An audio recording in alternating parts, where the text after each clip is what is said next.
भारत माता की। संत शिरोमणि श्री सेन जी महाराज की। संत शिरोमणि श्री सेन जी महाराज की। नायब जी को जय श्री राम। नायब जी को जय श्री राम। आज के पावन पर्व संत शिरोमणि श्री सेन जी महाराज की जयंती के अवसर पर हरियाणा के लोकप्रिय, यशस्वी और सबका साथ, सबका विश्वास और अंतिम पंक्ति के अंतिम व्यक्ति को विकास की मुख्य धारा से जोड़ने वाले हमारे आज के मुख्य अतिथि श्री नायब सिंह सैनी जी का मैं यहां पहुंचने पर समस्त सैन समाज की तरफ से और मंच की तरफ से और अपने तरफ से हार्दिक की गहराइयों से उनका स्वागत करता हूं। तालियां बजाकर स्वागत करें सारे लोग। खड़े होकर एक बार खड़े होकर तालियां बजाकर स्वागत करें। नायब जी को जय श्री राम। नायब जी को जय श्री राम। मोहन बड़ौली जी को जय श्री राम। कृष्ण बेदी जी को जय श्री राम। रणबीर गंगवा जी को जय श्री राम। श्याम सिंह राणा जी को जय श्री राम। राम कुमार जी को जय श्री राम और मंच पे सभी बैठियों को जय श्री राम। साथियों,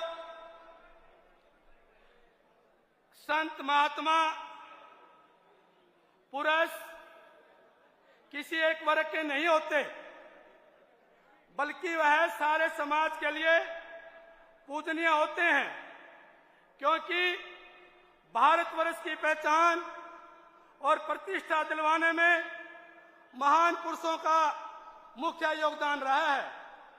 मध्यकाल के में संत कबीरदास जी, संत रविदास जी, संत नामदेव जी और संत भगत पन्ना जी के समकालीन में बाबा साहब भगत जी ने श्री रामानंद जी के दीक्षा और शिक्षा ग्रहण करके इस समाज का उत्थान करने के लिए सच्चाई के मार्ग पर चलने की प्रेरणा दी।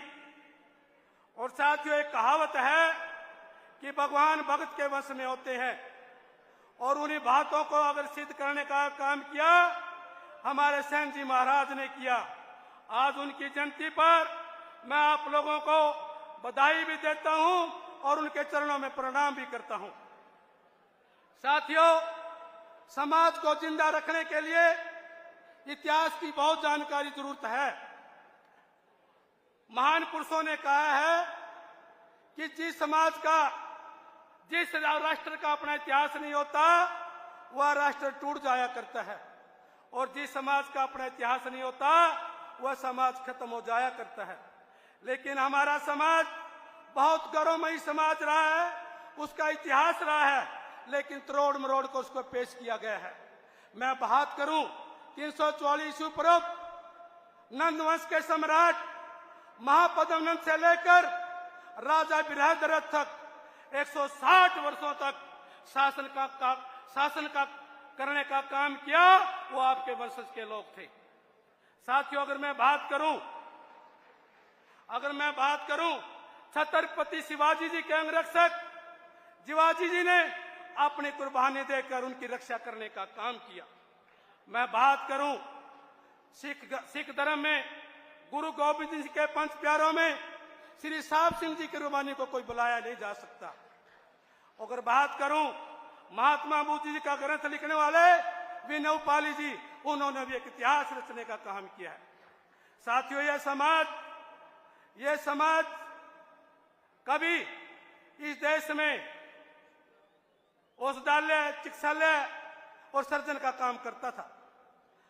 एक कर्नल कूट हुए हैं अंग्रेज, उन्होंने कहा कि जब वो अहमद शाह अब्दाली के साथ युद्ध कर रहा था और युद्ध करते करते जब वो कर्नल कूट पर हमला हुआ और उसकी नाक कट गई तो वो अपना इलाज करने के लिए जब इधर उधर भागा और जब वहां जाकर उसने इलाज कराया और 21 दिन के अंदर सर्जरी करने का काम किया और उसको पता किया कि ये लोग कौन है, तो आपके वंशज के लोग थे।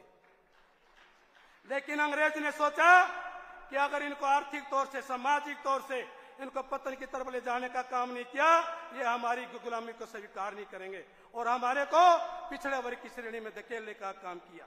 भारत आजाद हुआ, सरकारें आती रहीं, जाती रहीं, लेकिन इस समाज को आगे बढ़ने का काम नहीं किया।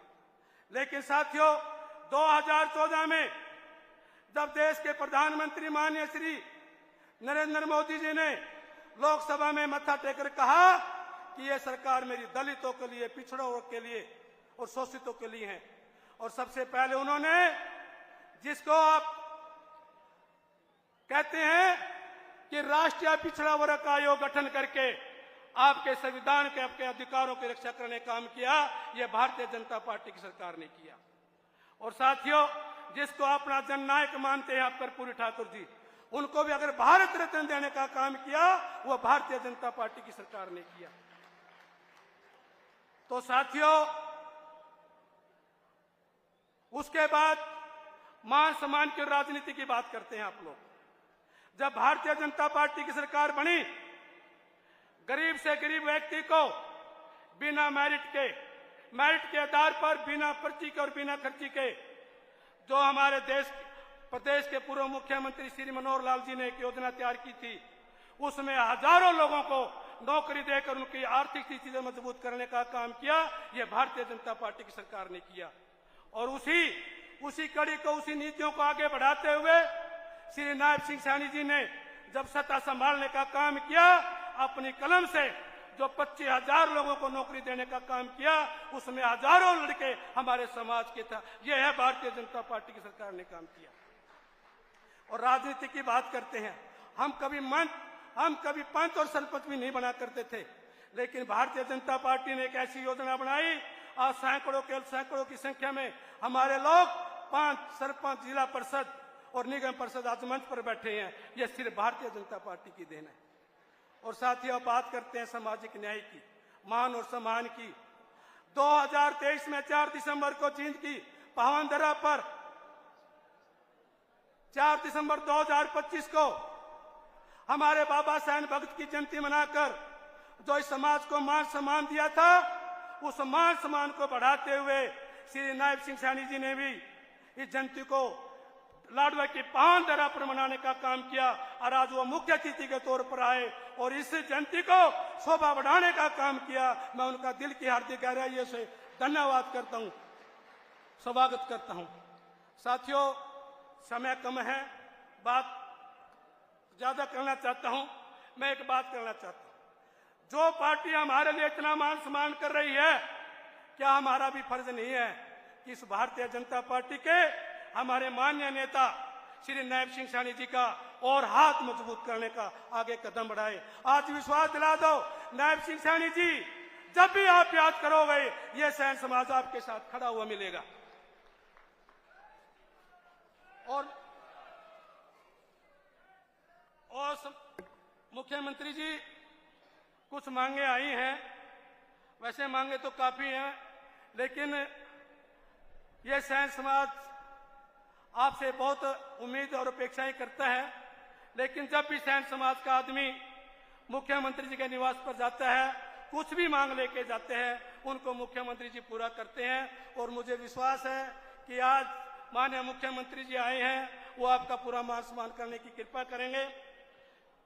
माननीय मुख्यमंत्री जी, आपसे निवेदन है कि सैन सभा हिसार, वो उधर को एक अलग साइड में है, वहां हम आपसे निवेदन करते हैं कि संत शिरोमणि श्री सैन जी महाराज की छात्रावास के लिए एक प्लाट दिया जाए। वो प्लाट हमने अप्लाई भी किया किसी विभाग में, लेकिन वहां कोई अड़चन लगी हुई है कि तो मैं आपसे निवेदन करता हूं कि हम हिसार के लोग भी आए हैं और हिसार की 32 बसें आई हैं यहाँ, उनका योगदान भी रहा है और गंगा जी भी वहां पे आए हुए हैं।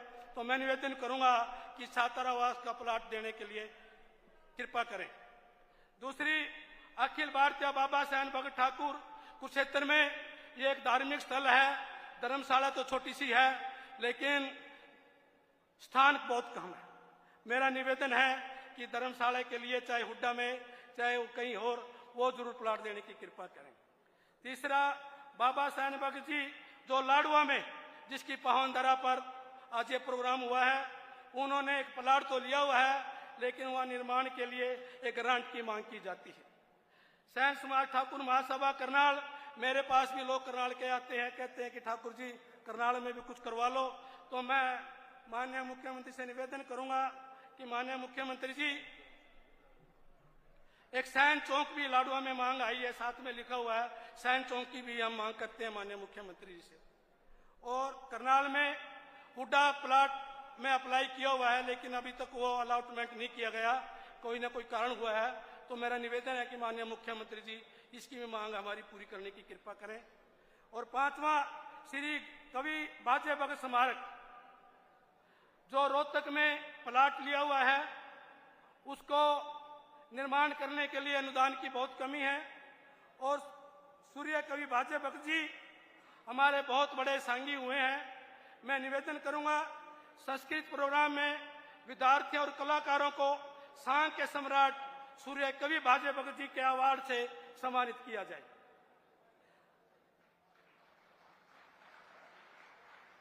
माननीय मुख्यमंत्री जी, सैन समाज की राजनीति में जो भागीदारी आपने दिया उसका हम धन्यवाद करते हैं, लेकिन मांग करता है सैन समाज की विधानसभा, लोकसभा, राज्यसभा में भी, क्योंकि संख्या में कम है, लेकिन भारतीय जनता पार्टी से उम्मीद करते हैं कि इनको राज्यसभा, लोकसभा, विधानसभा में जहां भी आपको ठीक लगे राजनीति में भागीदारी देने की कृपा करें।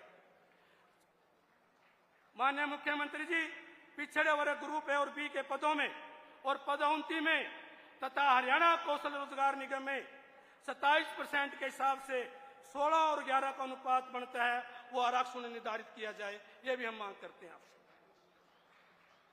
पिछड़े वर्ग के विद्यार्थियों को शिक्षण संस्थानों में SC/ST वर्ग की तरह मुफ्त शिक्षा स्कॉलरशिप दी जाए और CTET की तर्ज पर हरियाणा में HTET में भी OBC का आरक्षण की छूट दी जाए। माननीय मुख्यमंत्री जी, मेरे पास हरियाणा की बड़ी डिमांड आई हुई है हर धर्मशाला की। कई धर्मशाला हमारी बिना ग्रांट के अधूरी है, कुछ मांगे लंबित हैं, वो साथ में संलग्न की जाएंगी, उन को भी पूरा करने की कृपा करें। माननीय मुख्यमंत्री जी, आज जिस संत की हम जयंती मना रहे हैं, संत शिरोमणि जी महाराज के नाम से जहां भी आपको उचित लगे हरियाणा में किसी विश्वविद्यालय या शिक्षण स्थान का नामकरण किया जाए, यह भी हम मांग करते हैं आपसे। और माननीय मुख्यमंत्री जी, हरियाणा में एक दौर चल रहा है कि हरियाणा के हर शहर में कहीं न कहीं मुख्य द्वार बन रहे हैं, तो हम मांग करते हैं कि पानीपत में चाहे सनौली रोड हो, बरसत रोड हो या असंध रोड हो, वहां श्री सैन जी महाराज के नाम से एक भव्य द्वार बनाया जाए, यह भी हम मांग करते हैं। और एक आपकी सरकार के द्वारा पंचकूला में 900 गज का प्लाट अलॉटमेंट किया जा चुका है और कर्पूरी ठाकुर जी जननायक का बहुत बड़ा नाम रहा है। और देश के प्रधानमंत्री माननीय नरेंद्र मोदी जी भी बिहार में जब गए थे, उन्होंने भी वहां जाकर उनका मान सम्मान किया था। पंचकूला में एक भवन निर्माण किया जाए, एक छात्रावास का निर्माण किया जाए जो जन नायक कर्पूरी ठाकुर के नाम से हो। तो मैं मांगे तो बाद में और भी दे देंगे, माननीय मुख्यमंत्री जी कभी मना नहीं करते। तो मैं सभी साथियों से निवेदन करता हूं कि जब तक माननीय मुख्यमंत्री जी अपना भाषण बोल लें, तब तक आप शांति का और अनुशासन का पालन करें। और मैं आपसे निवेदन करता हूं, आओ कर्पूरी के ठाकुरों, सविता के सुपुत्रों, हम आज से ये प्रण लेके जाएं, अपने समाज की एकता में प्रोकर भारतीय जनता पार्टी को और देश के हमारे भारत राष्ट्र को मजबूत करने का काम करें। आप लोगों का जितने भी मंच पर बैठे हैं, मैं उनका भी धन्यवाद करता हूं। और जितने भी यहाँ चाहे DC साहब हैं, चाहे SP साहब हैं, जितने भी जिला के प्रशासन है, उन्होंने भी हमारा बहुत सहयोग किया, उनका भी मैं बहुत बहुत धन्यवाद करता हूं। और जितनी जनता हरियाणा के हर कोने से आई है। माननीय मुख्यमंत्री जी, मैं आपको विश्वास दिलाता हूं कि हरियाणा के हर जिला से, हर विधानसभा से आपका मान सम्मान करने के लिए आई है। मैं उनका भी बहुत बहुत धन्यवाद करता हूं। जय हिंद, जय भारत।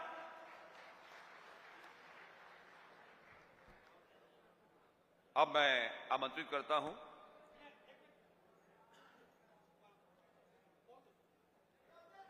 अपना मांग पत्र जो है वो देते हुए समाज के ठाकुर जी।